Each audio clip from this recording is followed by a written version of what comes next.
Yeah.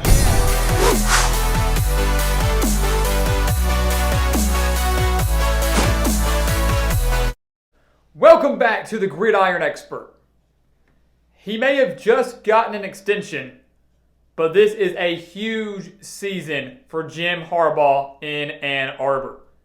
He's 49-22, entering his 7th year with the Wolverines, but he has yet to beat Ohio State, and he's coming off a disappointing 2-4 season where 3 of those 4 losses were by double digits. They need a big year in 2021. Can he deliver?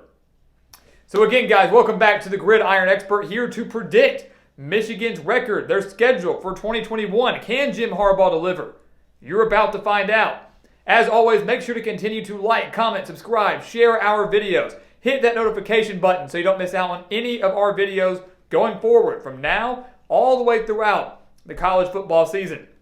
Also, make sure to check out our brand new expert picks. Sign up for those over on our website, thegridironexpert.com.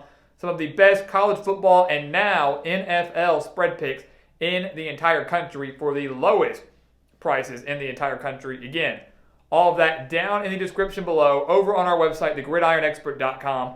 I promise you will not want to miss it. So let's talk Michigan. Let's take a look at Michigan.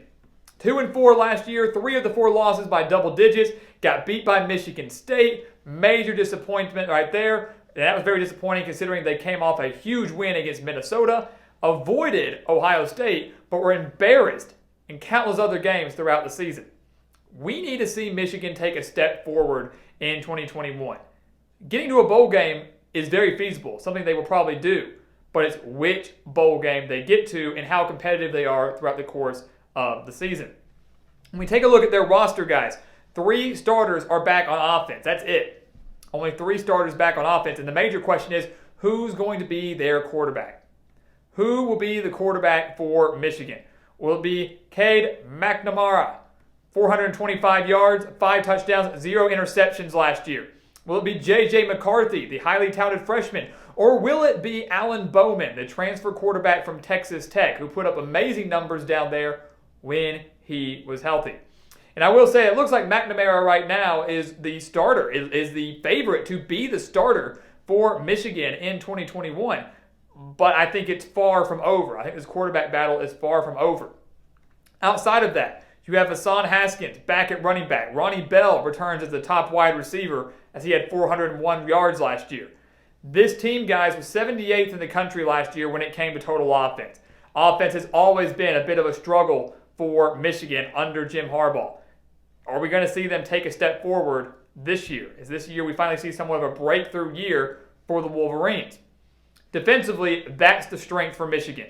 9 starters back on that side of the ball. It's the clear strength. And they have a new defensive coordinator in Mike McDonald, who should do very well there considering his NFL experience with the Ravens.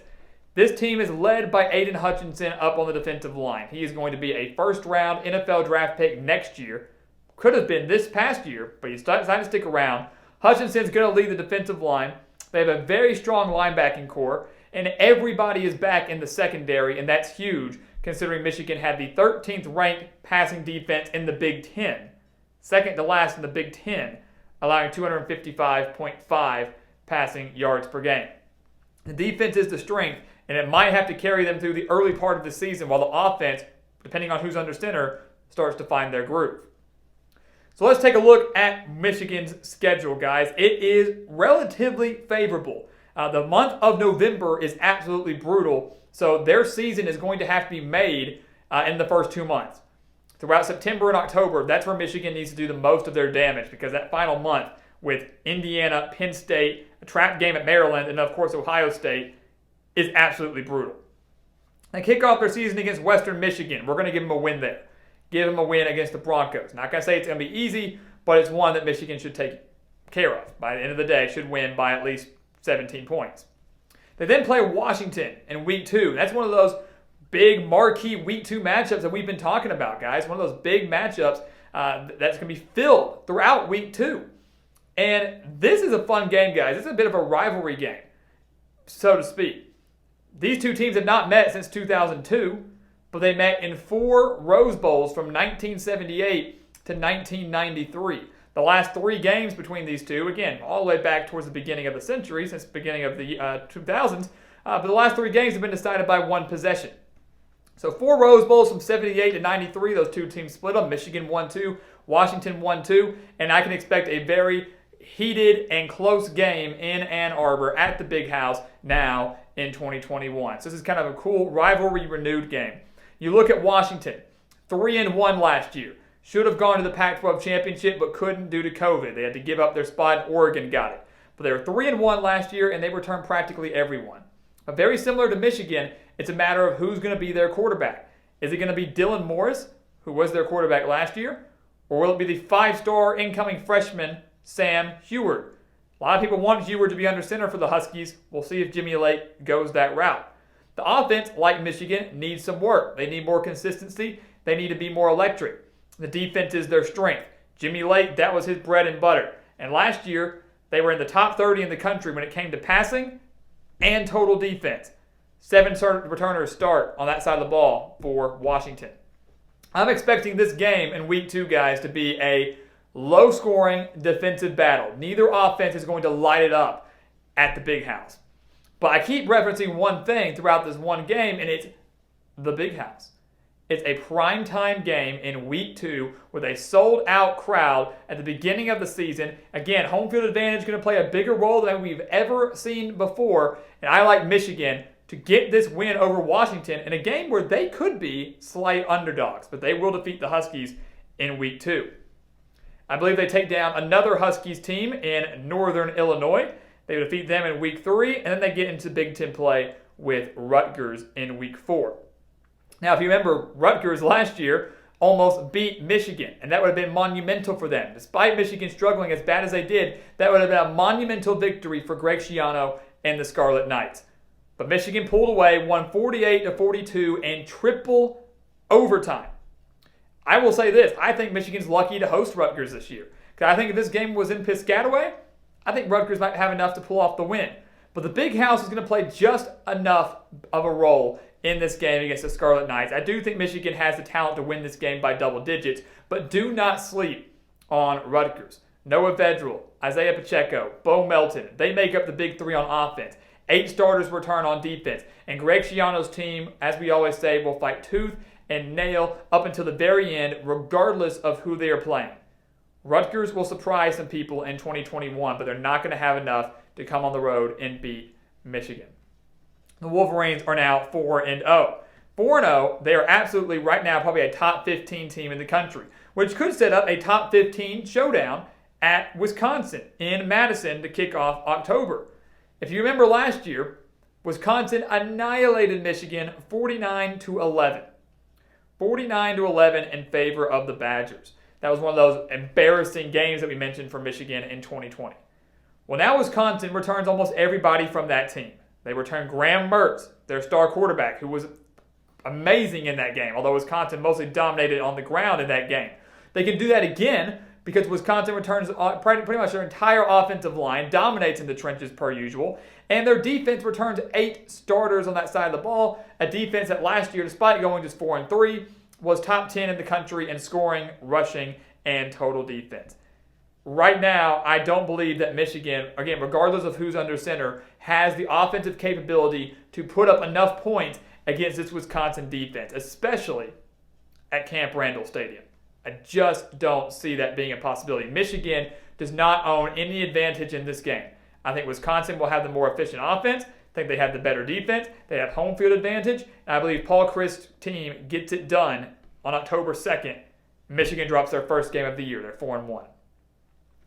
They then travel to Nebraska, and they have to watch out for this game, guys, because Nebraska, they're one of those just weird teams in the Big Ten where you never really know what to expect. Every year they have sky-high expectations.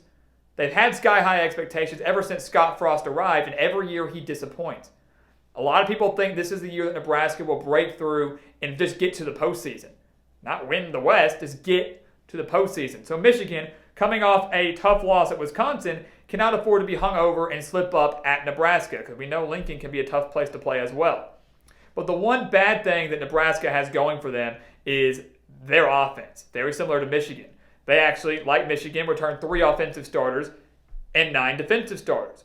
I do think Nebraska's defense has the potential to be a top half in the Big Ten, one of the better defenses in the Big Ten. The offense, which should be great because Scott Frost is an offensive-minded coach, is what worries me. The wide receiver core is very thin. Some of Nebraska's biggest playmakers have transferred out. Adrian Martinez is good one week, bad the other. It's a matter of what week will he have on October 9th when they play the Wolverines. And I'm going to go out there right now and say it's not going to be a good week. I think Michigan goes on the road and defeats Nebraska, bounces back from that loss at Wisconsin. Nebraska only averages 23.1 points per game. They averaged 190.1 passing yards per game. I don't know if they're going to have the offense to score on this Michigan defense. Kind of similar to what we were saying with Michigan against Wisconsin. I don't know if Nebraska has the capability to put up those points despite having home field advantage.